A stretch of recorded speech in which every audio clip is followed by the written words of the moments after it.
नमस्कार साथियों, मैं अनीता श्रीवास्तव आपका हार्दिक अभिनंदन करती हूँ।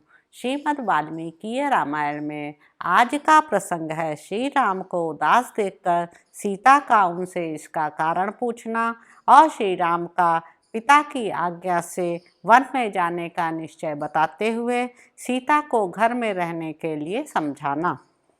धर्मिष्ठ मार्ग पर स्थित हुए श्री राम माता द्वारा स्वस्ति वाचन कर्म संपन्न हो जाने पर कौशल्या को प्रणाम करके वहां से वन के लिए प्रस्थित हुए।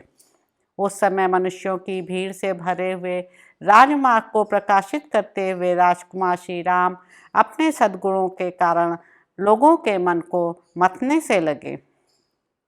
तपस्वनी विदेह नंदनी सीता ने अभी तक वह सारा हाल नहीं सुना था।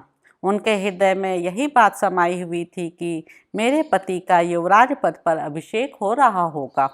विदेह राजकुमारी सीता सामयिक कर्तव्यों तथा राजधर्मों को जानती थीं, अतः देवताओं की पूजा करके प्रसन्न चित्त से श्री राम के आगमन की प्रतीक्षा कर रही थीं। इतने में ही श्री राम ने अपने भली भांति सजे सजाए अंतःपुर में, जो प्रसन्न मनुष्यों से भरा हुआ था, प्रवेश किया। उस समय लज्जा से उनका मुख कुछ नीचा हो रहा था। सीता उन्हें देखते ही आसन से उठकर खड़ी हो गईं। उनकी अवस्था देखकर कांपने लगीं और चिंता से व्याकुल इंद्रियों वाले अपने उन शोक संतप्त पति को निहारने लगीं।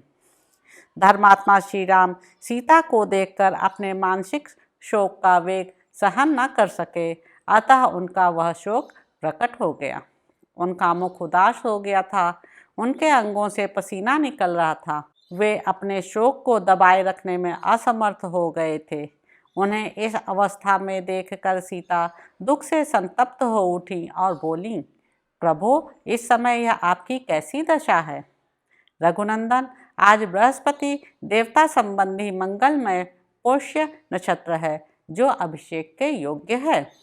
उसी पुष्य नक्षत्र के योग में विद्वान ब्राह्मणों ने आपका अभिषेक बताया है। ऐसे समय में जबकि आपको प्रसन्न होना चाहिए था, आपका मन इतना उदास क्यों है? मैं देखती हूँ इस समय आपका मनोहर मुख जल के फेन के समान उज्ज्वल तथा 100 तीलियों वाले श्वेत छत्र से आच्छादित नहीं है, अतएव अधिक शोभा नहीं पा रहा है। कमल जैसे सुंदर नेत्र धारण करने वाले आपके इस मुख पर चंद्रमा और हंस के समान श्वेत वर्ण वाले 2 श्रेष्ठ चंवरों द्वारा हवा नहीं की जा रही है। नरश्रेष्ठ प्रवचन कुशल वंदी सूत और मागध जन आज अत्यंत प्रसन्न हो अपने मांगलिक वचनों द्वारा आपकी स्तुति करते नहीं दिखाई देते हैं। वेदों के पारंगत विद्वान ब्राह्मणों ने आज मूर्धाभिषिक्त हुए आपके मस्तक पर तीर्थोदक मिश्रित मधु और दधि का विधि पूर्वक अभिषेक नहीं किया। मंत्री, सेनापति आदि सारी प्रकृतियां वस्त्राभूषणों से विभूषित मुख्य मुख्य सेठ साहूकार तथा नगर और जनपद के लोग आज आपके पीछे पीछे चलने की इच्छा नहीं कर रहे हैं।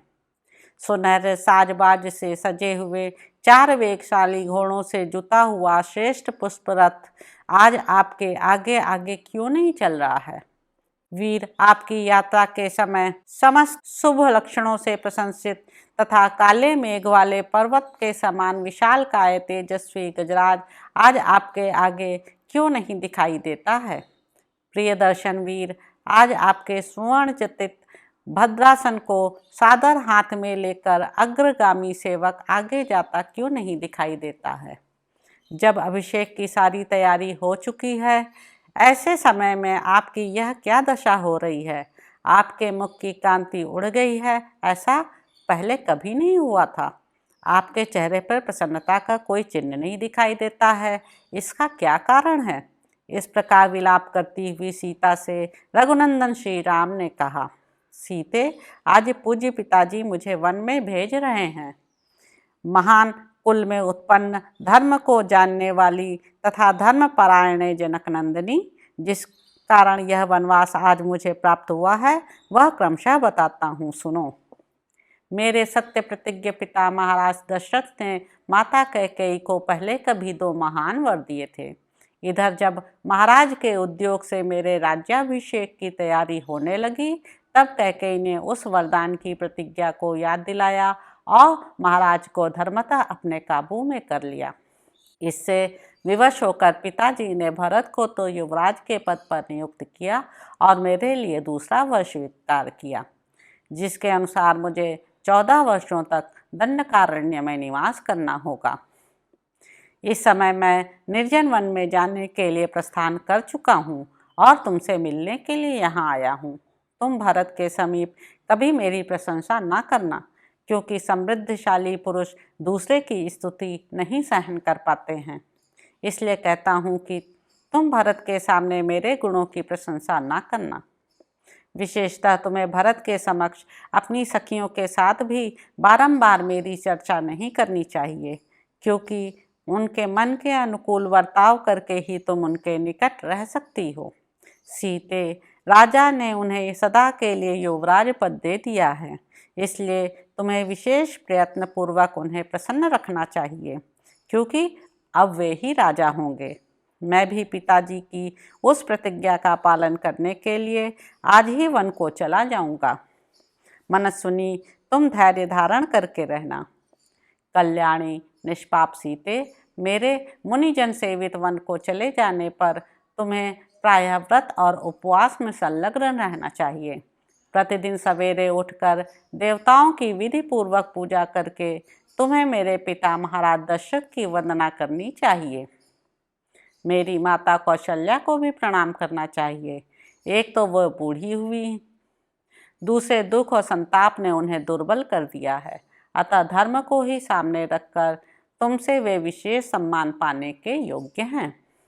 जो मेरी शेष माताएं हैं, उनके चरणों में भी तुम्हें प्रतिदिन प्रणाम करना चाहिए, क्योंकि स्नेह, उत्कृष्ट प्रेम और पालन पोषण की दृष्टि से सभी माताएं मेरे लिए समान हैं। भरत और शत्रुघ्न मुझे प्राणों से भी बढ़कर प्रिय हैं, अतः तुम्हें उन दोनों को विशेषतः अपने भाई और पुत्र के समान देखना और मानना चाहिए। विदेह नंदिनी, तुम्हें भरत की इच्छा के विरुद्ध कोई काम नहीं करना चाहिए, क्योंकि इस समय वे मेरे देश और कुल के राजा हैं। अनुकूल आचरण के द्वारा आराधना और प्रयत्न पूर्वक सेवा करने पर राजा लोग प्रसन्न होते हैं तथा विपरीत बर्ताव करने पर वे कुपित हो जाते हैं।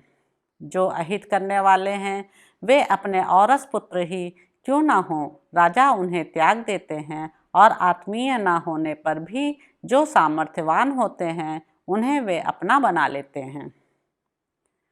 अतः कल्याणी, तुम राजा भरत के अनुकूल बर्ताव करती हुई धर्म एवं सत्य व्रत में तत्पर रहकर यहाँ निवास करो। प्रिय, अब मैं उस विशाल वन में चला जाऊँगा। भामिनी, तुम्हें यहीं निवास करना होगा। तुम्हारे वर्ताव से किसी को कष्ट न हो, इसका ध्यान रखते हुए तुम्हें यहाँ मेरी इस आज्ञा का पालन करते रहना चाहिए।